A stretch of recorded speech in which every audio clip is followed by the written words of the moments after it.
अस्सलाम वालेकुम। ਅੱਜ ਦੀ ਟਿਪਸ बहुत ही ज़बरदस्त ਆ।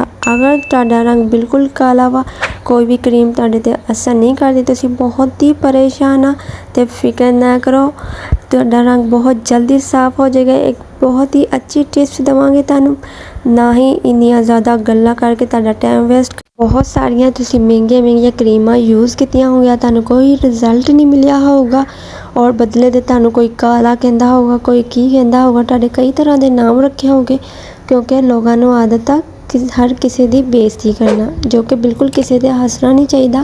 सिंपल जी गल आ, तुहानूं बिल्कुल सीधे तरीके नाल दसांगे, बिल्कुल जो मेन गल आ। तुसी सिर्फ गोल्डन क्रीम लैनी आ, ਉਹਦੇ ਵਿੱਚ गोल्डन सीरम पाना वा और तुसी 2 वाइट कैप्सूल लेने आ। कैप्सूल तो बाद तुसी लेनी है आर्ची क्रीम और इन्हां सारिया चीज़ों को अच्छे ना मिक्स कर लेना। मिक्स बिल्कुल अच्छी तरह होनी चाहिए ताकि तुहानूं उहदा रिजल्ट मिले।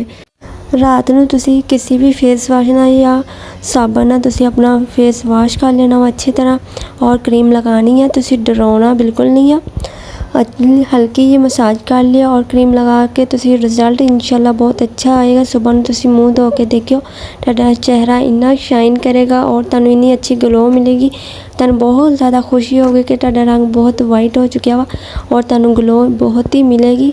माशाल्लाह ज़बरदस्त लगेंगे। तुसी अपना बहुत सारा ख्याल रखियो। मेरे चैनल को सब्सक्राइब कर दियो और कमेंट करके मैनूं लाजमी दसियो।